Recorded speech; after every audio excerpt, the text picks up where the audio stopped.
ছোট চাচি। জানালার ফাঁক গলিয়ে রুমের মৃদু আলো এসে পড়েছে কৌরির মুখে।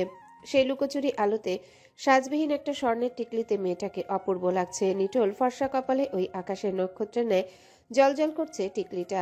এই মেয়েটাকে যে সাজ পোশাকেই আর যেমন রূপেই দেখুক না কেন নজর মুগ্ধ হতে বাধ্য হয় নিভানের। নিভান গভীর নিষ্প্রভ নজরে কিছুক্ষণ একহারা দেখলো মেয়েটাকে। এই নারীটাকে ঘিরে তার চাহিদা ভালোবাসাগুলো ভীষণ নরম কোমল। তাকে একটু ছোঁয়া, একটু ভালোবাসার, একটু কাছে পাওয়ার তীব্রতা খুব গাঢ় হলেও তার প্রতি ভালোবাসাগুলো খুব আলতো। তাকে ছুঁয়ে দেওয়ার বাসনাগুলো খুব নরম, একদম খাঁটি মন থেকে বেরিয়ে আসা স্নিগ্ধ মনোবাঞ্ছা। অথচ ও পুরুষ চাহিদাটা যখন মেয়েটাকে ঘিরে নিজের ভিতরটাকে তোলপাড় শুরু করে দেয়, তখন নিজেকে সংযত রাখা, সংযম করা কঠিন দায়ী হয়ে পড়ে। এই দায়টা কাল থেকে উৎপাত করা শুরু করে দিয়েছে। অথচ মস্তিষ্ক, বিবেক প্রতি মুহূর্তেই সেই চাহিদার বিপক্ষে তীব্র প্রতিবাদ জানিয়ে বলছে মেয়েটা অসুস্থ। তাকে সময় দেওয়া অতি অবশ্যই প্রয়োজন। যেখানে মেয়েটা আমৃত্যু পর্যন্ত তোর, সেখানে এত অসংযত অসংযম কেন? এত তাড়াহুড়োই বা কেন? কর না নিজের পৌরুষ আকাঙ্ক্ষাকে একটু সংযত। তবেই না তুই নিয়ন্ত্রণাধীন পুরুষ, যার কামনা বাসনাগুলো একান্তই স্ত্রীর জন্য হলেও প্রয়োজনে সে সংযমী। নিজের ভাবনায় বিভোর হয়ে আলগোছে কৌরির কপালের টিকলির নিচে দুই ভ্রুর মাঝে ওষ্ঠ ছুঁয়ে সময় নিল নিভান। নিজ পুরুষ চাহিদাকে সংযত করার প্রচেষ্টা করলো হয়তো। স্পর্শ পেতে চোখ বুজে নিল কৌরি। নিভান শুধু কৌরির কপালে থেমে থাকলো না, গভীরভাবে ওষ্ঠ ছুঁয়ে দিল প্রিয়তমা স্ত্রীর নাকের উপরের অংশভাগকেও। ফের চোখ বুজে থাকা কৌরির দিকে এক পল তাকিয়ে নিজের ওষ্ঠ নিয়ে রাখল সে একান্ত নারীর গোলাপের পাপড়ির ন্যায় নরম ওষ্ঠে। আচমকা গভীর স্পর্শে কৌরির চোখ মুখ আরো খিচে বন্ধ করে নিল। শক্ত হাতে খামচে নিল নিজস্ব পুরুষটার পিঠের শার্টের অংশবিশেষ। তারপর পুরুষালী ওষ্ঠের স্পর্শ যখন সয়ে এলো, সময় পেরোতেই ধীরে ধীরে নিজেকে সহজ করে নিল স্বামীর স্পর্শে। এরপরে সময়ের কাঁটাটা এক দুই করে এগুতেই থাকলো। একটা সময় দীর্ঘ থেকে দীর্ঘতর হতে থাকলো। অথচ স্ত্রীকে ছাড়ার লক্ষণই পরিলক্ষিত হলো না সেই মানবের মধ্যে। হাতের মুঠোয় শার্টের অংশবিশেষ দৃঢ় থেকে দৃঢ়তর হতে থাকলো কৌরির। শার্ট ভেদ করে সেই মুঠো বলিষ্ঠ পিঠেও আঁচড় কাটলো বইকি। তবুও ভ্রুক্ষেপহীনভাবে তার ওষ্ঠজোড়া গভীর আশ্লেষে ছুঁয়ে যেতে থাকলো সেই পুরুষ ওষ্ঠজোড়া। একটা সময় শ্বাসের অকুলনে ছটফটিয়ে উঠল কৌরি। আর ঠিক তখনই ছেড়ে দিল নিভান তাকে। আলাদা হলো দুজোড়া ওষ্ঠ। কৌরি নিভানের বুকে মাথা রাখলো। থেমে থেমে দুর্বল নিঃশ্বাস ফেলে আরো জড়সড় হলো সেই ভরসাপূর্ণ আশ্রয়। নিভান দুহাতে তাকে আগলে নিয়ে আলগোছে হাসলো। ফের দুষ্টু মিষ্টি গলায় বলল, এই যে তোমাকে বারবার এরকম অপরূপ অনন্য সেজে সাজিয়ে আমার সম্মুখে উপস্থাপন করে আমার সংযমের পরীক্ষা নিচ্ছে সবাই, নিচ্ছ তুমি। এটা কি ঠিক? একবার না হয় ঠিক, বারবার কি করে তা ঠিক হয়? ঠিক যে নয় তার অপ্রাপ্য শাস্তি এটা। অপ্রাপ্য শাস্তি? যে ছোঁয়ার স্পর্শ উপরিভাগে হলেও কলিজা ছেদ করে যায়, তা সাধারণ বা অপ্রাপ্য হয় কি করে? কথার সারাংশ বেশ বুঝল কৌরি। উত্তর দিল না। নিজের শ্বাস স্বাভাবিক করতে ব্যস্ত সে। সেদিকে খেয়াল দিল না নিভান। তবে মেয়েটাকে আরো সতর্ক স্পর্শে আগলে নিল নিজের সাথে। ফের নজর রাখলো সামনের নিকেশ কালো অন্ধকারে। সময় অতিবাহিত হলো কিয়ৎক্ষণ দুজনের মুখে শব্দরা ভিড়ল না। বেশ অনেকটা সময় পর নিভান শুধালো। ঘুম পাচ্ছে? অনেকক্ষণ পর নিজেও স্বাভাবিক হলো কৌরি। নিভান প্রশ্ন শুধাতেই নমনীয় গলায় উত্তর দিল সে। ঘুম পেলেও বারান্দায় এভাবে দাঁড়িয়ে থাকতে ভালো লাগছে আমার। এভাবে দাঁড়িয়ে থাকতে ভালো লাগছে। কথার মর্মার্থটা অনুভব করে এই মেয়েটাকে আরো নিবিড় স্পর্শে নিজের সাথে জড়িয়ে নিল নিভান। দক্ষিণের মৃদুমন্দ হাওয়া বয়ে চলেছে ঝিরিঝিরি, দুজনকে ছুঁয়ে দিচ্ছে তা ক্ষণে ক্ষণে। সময়টা বেশ উপভোগ্যময়। তবুও কৌরির কথা প্রেক্ষিতে নিভান। অসুস্থ হওয়ার পর ঘুমটা প্রয়োজন ছিল তোমার, অথচ তারপর একটা রাতও ঠিকঠাকভাবে ঘুমাতে পারলে না। অসুস্থতা তো বাড়বে, শরীরও খারাপ করবে তো। একটা রাত আর কিচ্ছু হবে না। জেগে থাকলেও রাতগুলো তো আমার দুশ্চিন্তা আর কষ্ট ক্লেশেই কেটে যাচ্ছে না, বেশ শান্তিপূর্ণ আর আরামেই যাচ্ছে। আর এমনিতেই আমি যথেষ্ট সুস্থ আছি। নিভান আর কথা বাড়ালো না। দক্ষিণা হাওয়ায় ঝাপটা এবারে একটু তীব্র রূপে বইল। দুজনের শরীরটা ছুঁয়ে যেতে চোখ দুটো বুজে নিয়ে কেমন স্বস্তি শান্তির ঘন নিঃশ্বাস নিল নিভান।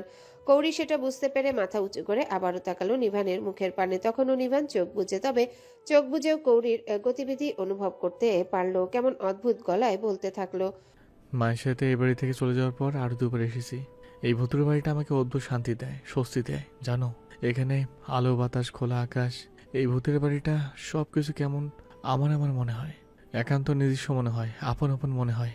অথচ এই স্বস্তি, এই শান্তি এই আপনতা, এই নিজস্বতা আমার এই বাড়িতে কখনো অনুভব হয় না।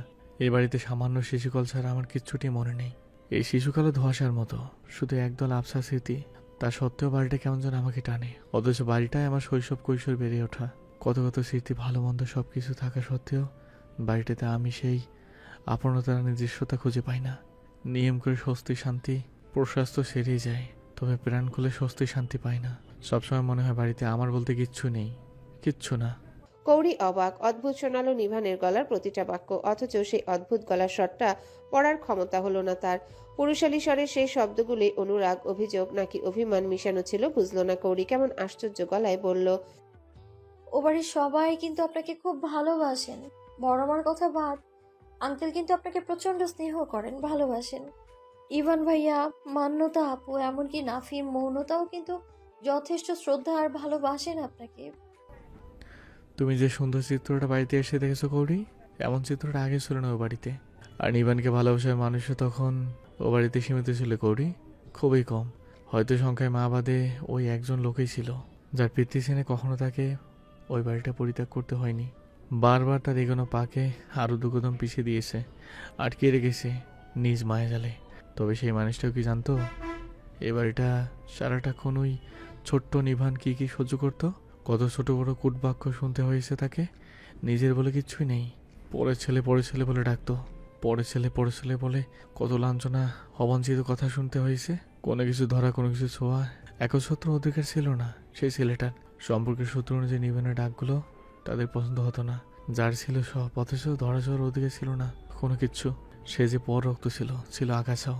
সব কিছু সেই ছোট্ট থেকে এই নিভানকে কত কিছু ভাবি না হজম করতে হয়েছে করি। সেই নিচু বাক্যগুলো, অবহেলা, অপমানগুলো যদি তুমি শুনতে, জানতে, নিজ চোখে দেখতে করি সেই অবহেলা, উফ। এই যে তুমি এ বাড়িতে এসে নাটক সিনেমার মতো সুন্দর সাজানো গোছানো একান্নবর্তী পরিবারের দৃশ্যগুলো দেখেছো। পরিবারের পরিবেশটাও এরকম ছিল না। সেখানে নিচু মানসিকতার আরো কিছু লোক ছিল যারা পরিবারের অসময় নিজের রং দেখে নিজ পরিবার ছেড়ে সংসার ছেড়েছে। আর এই নাটক সিনেমার দৃশ্যর মতো সাজানো গোছানো সংসারটা হয়েছে তাদের বিদায়ের পর।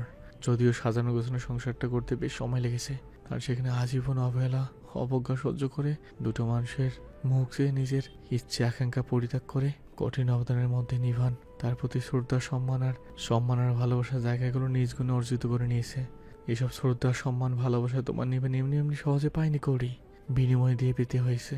চাইলে কি সেসব ক্ষত বিখ্যাত কাটা ছেঁড়া দাগ সহজেই মন থেকে মুছে ফেলা যায়? নিভান তো চেয়েছিল মুছে ফেলতে। এত ভালোবাসা পাওয়ার পর ডলে ঘষে মেজে তাও ওঠেনি। যদিও ভাগ্যপূর্ব পদার্থ ছাড়া খণ্ডায় না, কখনো খণ্ডানো সম্ভব নয়। নিভা নিজের ভাগ্য মেনে নিয়ে সামনে এগিয়েছে। সেখানে কাউকে বুঝতে দেয় না নিজের ভিতরে ক্ষত বেদনা। নিজ মনে কৌরিকে আলাপনে রেখে হাজারো কথা আওড়ালেও আজ তাকেও জানতে দিল না, বুঝতে দিল না নিজের গোপনীয় ব্যথা। বুকে জমে থাকা শত শত কথাগুলো, ভিতরে দগ্ধ হয়ে থাকা ক্ষতচিহ্নের গল্পগুলো। অথচ মেয়েটা নির্বাক চাহনিতে তাকিয়ে আছে তার কথার কিছু একটা প্রত্যুত্তর পাওয়ার জন্যে। অনেকটা সময় পর নিভান মুখ খুলল। সেজন্য তো দাদুমার বারবার এই বাড়িতে ফিরে আসার অনুরোধ আমি ফিরিয়ে দিয়ে ও বাড়িতে থেকে গেছি। মায়ের জন্য থেকে গেছি, আঙ্কেলের পিতৃসেনের ভাই বোনদের ভালোবাসা থেকে গেছি। কোথাও যেন একটা সুর কাটা, ঠিক মিলছে না গানের শব্দগুলো, কথাগুলো, সাথে সুরটাও কেমন ছাড়া ছাড়া, অগোছালো ভাব। কৌরি নিষ্পলক নির্বাক চোখে তাকিয়ে দেখতে থাকলো তাকে জড়িয়ে রাখা মানুষটাকে। অথচ বিয়ের একটা দিন কেটেছে মাত্র, তার মধ্যে লজ্জা লাজুকতা ভুলে গিয়ে মানুষটাকে একটু বোঝার জন্যে কেমন ড্যাব করে তাকিয়ে আছে। সব সময়ের মতোই সাবলীল মুখভঙ্গি মানুষটার, অথচ মুখে উচ্চারিত শব্দগুলো, বলার স্বর ঠিক লাগলো না কৌরির। তবে কাউকে খুঁচিয়ে তার ভিতরের কথাগুলো কখনো জানা শোনার অভ্যাস নেই কৌরি। সেই অনারই অভ্যাসের জন্যে মন কত কিছু জানতে চাইলেও প্রশ্ন করা হয়ে উঠল না তার। তবে মুখভঙ্গিমায় জানা বোঝার চেষ্টা করলো তাকে ভালো রাখার প্রয়াসে থাকা মানুষটার ভিতরে ঠিক কি চলছে। সক্ষম হলো না তার চেষ্টা, তবুও চেয়ে রইল সে। মেয়েটাকে অনুভব করে নিভান এবার চোখ খুলল, মিষ্টি হেসে মাথা নিচু করে কৌরির মুখের কাছাকাছি হয়ে জিজ্ঞাসা করলো, কি হয়েছে, কি দেখছো? শান্ত অদ্ভুত মায়াময় গলার স্বর। কৌরিও ঘুরে পড়ে গেল, উত্তর দিল, বোঝার চেষ্টা করছি। হাতের বাঁধন শক্ত হলো নিভানের। কৌরি মুখ উঁচু করতে যেটুকু বাঁধন আলগা হয়েছিল পুনরায় তা দৃঢ় করে নিল নিভান। মুহূর্তে দুজনার শ্বাস প্রশ্বাস মিশে একাকার হয়ে মিলিয়ে গেল। নিভান ফের অদ্ভুত গলায় শুধালো, বুঝতে পেরেছো কি? ওই দৃঢ় চাহনি, গলার স্বর, শ্বাস প্রশ্বাসের ঘনত্ব বেশিক্ষণ নিতে পারল না কৌরি। কাল থেকে তার একটা নির্ভরতম জায়গা হয়েছে। জায়গাটা খুবই আরামদায়ক, খুব প্রশান্তির। সেখানে মাথা রাখলো সে। হঠাৎ বিয়ের আগের বলা নিভানের নানুমার কথাগুলো মনে পড়ল তার। তিনি মানুষটার শৈশব কৈশোরের বিভিন্ন অসুখকর গল্প শুনিয়ে বলেছিলেন, এই মানুষটার জীবনের এমন একজন জীবন সঙ্গিনী আসে, সেই সঙ্গিনী যেন এই মানুষটাকে খুব করে বোঝে, তাকে খুব ভালোবাসে, যত্ন নেয়। আজ সেই জীবন সঙ্গিনী কৌরি নিজে। অথচ এই মানুষটাকে তিল পরিমাণ বোঝার ক্ষমতা জ্ঞান তার নেই। তবে সেই মানুষটাকে খুব ভালোবাসবে, যত্ন নেবে, আগলে রাখবে, তাতে মানুষটাকে বুঝুক আর না বুঝুক। তবে প্রশ্নকৃত মানুষটার উত্তরস্বরূপ সে বলল, না, তবে ঠিকই একদিন বুঝে যাব। সেদিন হয়তো আমার থেকেও আপনি আপনাকে বুঝতে পারবেন না। ঠোঁট প্রশস্ত হলো নিভানের, যেটা কৌরির নজর গোচর হলো না। দুহাতের বন্ধনী আরো শক্ত করে নিভান বলল, আই উইশ সেই সময়টা দ্রুত আসুক। প্রতি উত্তর করল না কৌরি। সময়টা আরো কিছুক্ষণ পার হলো, দুজনেই চুপচাপ। শান্ত কৌরির আজ যেন চুপ থাকতে ইচ্ছে হলো না। মানুষটার সাথে কথা বাড়াতে, তার কথার বিপরীতে মানুষটার কথাও শুনতে ইচ্ছা হলো। তাই এ প্রাসঙ্গিক কথা বাড়াতে বলল, এই বাড়িটা কেমন শান্ত, নিরিবিলি, তবে বাড়ির চারপাশটা কেমন পুরনো জমিদার বাড়ির ভাব আছে। জানেন, আমি একবার বাবার সাথে জমিদার বাড়ি দেখতে গিয়েছিলাম। বাড়িটা কিছুটা এরকমই ঘটনাভাব ছিল আর কি। যাই হোক, তবে এবারে সবকিছুর থেকে সুন্দর হচ্ছে পুকুর ঘাট দুটো। আপনি দেখেছেন বাড়ির পেছনের বিশাল বড় পুকুরটা, দুটো শান বাঁধানো ঘাট। বাড়ির ভেতরের দিকের ঘাটটা কত বেশি সুন্দর। ঘাটের পাশে কামিনী ফুল গাছটা কত বড়, ফুল ফুটে গাছে ভরে গেছে। পুকুর তো পুরো সাদা হয়ে গেছে কামিনী ফুলের পাপড়িতে। ওপাশের বাগান, বাঁশ বাগানটাও ভীষণ সুন্দর। বাগানের মধ্যেও গাছগুলো এত বড় বড়, মনে হচ্ছে আমরা পিঁপড়ে হাঁটছি। এ যেন নানা বাড়ির গল্প মায়ের সাথে। নিভান মনোযোগ দিয়ে শুনলো। সচরাচর কৌরি এত কথা বলে না। কথা বলার কারণটাও হয়তো ধরতে পারল সে। কৌরির কথার বিপরীতে বাহির থেকে নজরটা হটিয়ে এনে নিজের বুকের মধ্যে জড়িয়ে থাকা রমণীর দিকে ফিরল। তখনও কৌরি অনর্গল বলে যাচ্ছে। একটা সময় থামতেই নিভান বলল, এই বাড়িটা পছন্দ হয়েছে খুব? পছন্দ হওয়ার মতোই তো বাড়ি, কত সুন্দর পরিবেশ। তবে থেকে যাবে নাকি? কৌরি মাথা উঁচু করে ফের তাকালো। কেমন অবাক করা সেই চাহনি। হয়তো নিভানকে সে বুঝে উঠতে পারছে না আজ মানুষটার হলোটা কি। হুটহাট কেমন কেমন অসংলগ্ন কথা বলছে। তবে নিভানকে গাঢ় চোখে নিষ্পলক তাকিয়ে থাকতে দেখে যত্রতত্র চোখ নামিয়ে নিয়ে বলল, পছন্দ হলেই যে সব জায়গায় বা সেই জায়গায় থেকে যেতে হবে এমনটা তো নয়। পরে যে সেই ভালো লাগার টানে সেই জায়গায় বারবার যাওয়া আসা যায়। তবে নিজেদের আপনজন ছেড়ে, ভালোবাসার মানুষগুলো ছেড়ে একেবারে থেকে যাওয়া যায় না। সঙ্গোপনে দীর্ঘশ্বাস ছাড়ল নিভান। নজরটা আবারও নিকোষ কালো অন্ধকারাচ্ছন্নে ডুবিয়ে বলল, তা যা বলেছ, তবে তুমি চাইলে যাওয়া আসার বদলে থেকে যেতে পারো। এই বাড়িতে সারা জীবন থেকে যাওয়ার অধিকার রয়েছে তোমার। নিভান দীর্ঘশ্বাস সঙ্গোপনে ছাড়লেও বুকে মাথা রাখা রমণীটি বুঝি তা অনুভব করতে পারল। আবারও মুখ তুলে চাইল সে। কি চলছে মানুষটার মনে? কেনই বা মানুষটা বারংবার এমন অদ্ভুত সব কথা বলে চলেছে? কেমন অবুঝ চাহনিতে চেয়ে থেকে তার চেয়েও অবুঝ গলায় কৌরি বলল, ও বাড়ির মানুষগুলো আমাদের খুব ভালোবাসে। চোখ বুঝে নিল নিভান। সময় নিল নিজেকে ধাতস্থ করতে। ফের চোখ খুলে মুখে মিষ্টি হাসি টানল। কৌরির মনে হলো ওই হাসি তার জন্য জোরপূর্বক। কৌরির অবুঝ চেয়ে থাকা চোখের দিকে তাকিয়ে সেই হাসি প্রশস্ত করল নিভান। অনেকটা সময় পর দীর্ঘ একটা চুমু খেলো কৌরির কপালে।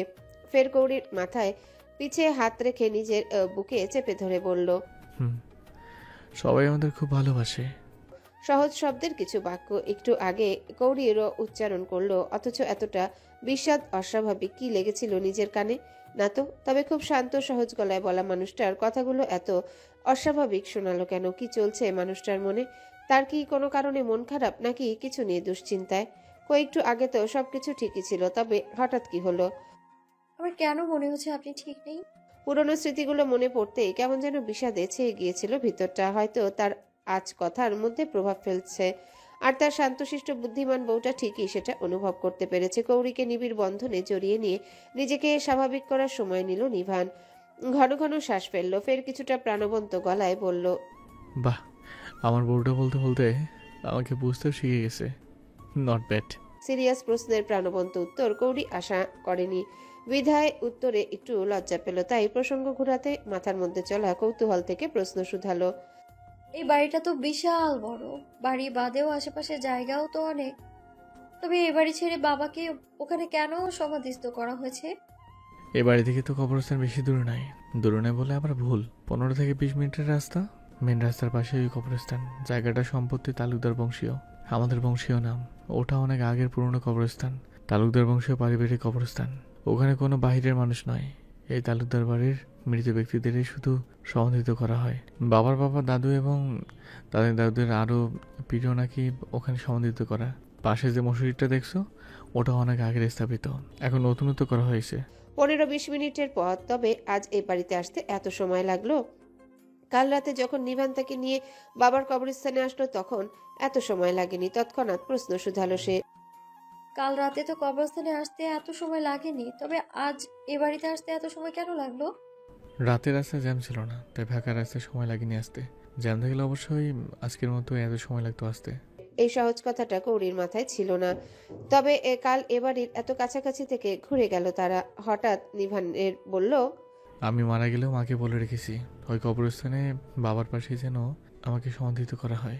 চরাত করে কৌরি নিভানের বুক থেকে মাথা উঠিয়ে কেমন করে তার মুখের দিকে তাকালো। সত্য সহজ বাক্য, অথচ কাল বিয়ের রাতটা গিয়ে আজ আরেকটা রাত এলো কেবল। তার মধ্যে এরূপ বাক্যগুলো যেন কোনরূপে আশাই করেনি সে।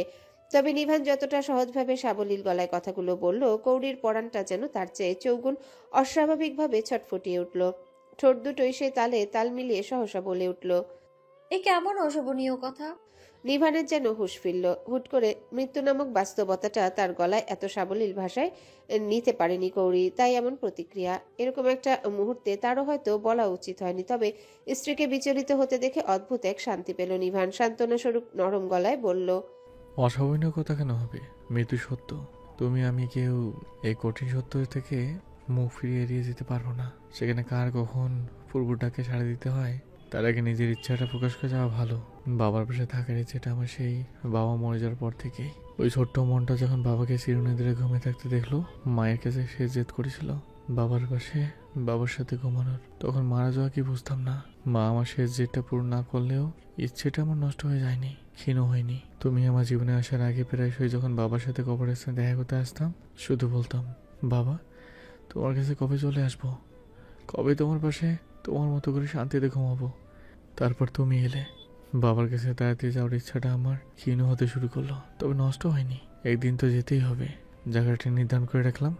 নিভানের পিঠের শার্টের অংশ বিশেষে খামচে রাখা কোমল দুহাতের মুঠোর আঙ্গুলগুলো আরো দৃঢ় হলো, অথচ মুখের শব্দরা ভিড়ল না কৌরির।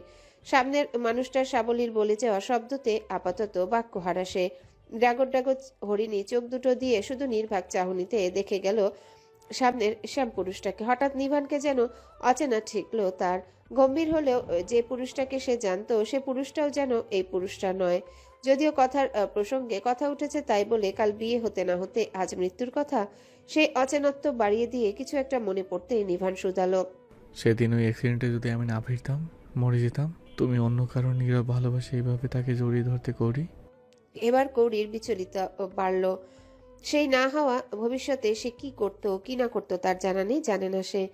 তবে এই মানুষটার সাথে পবিত্র বন্ধনে আবদ্ধ হওয়ার পর একটাই অনুভূত হয়েছে, সেটা এই ব্যক্তি ছাড়া দ্বিতীয়ত তার জীবনে আর কেউ অ্যালাউড নয়। সে জীবনে যাই হয়ে যাক, যে মানুষটার মুখে এমন অদ্ভুত কথা, কেমন আহত গলায় এ নিচু স্বরে কৌরি শুধালো, কি হয়েছে আপনার? এসব কথা কেন? আমাকে তো সেদিন দেখতে যাওনি। সত্যি যদি আমি মরে যেতাম কৌরি?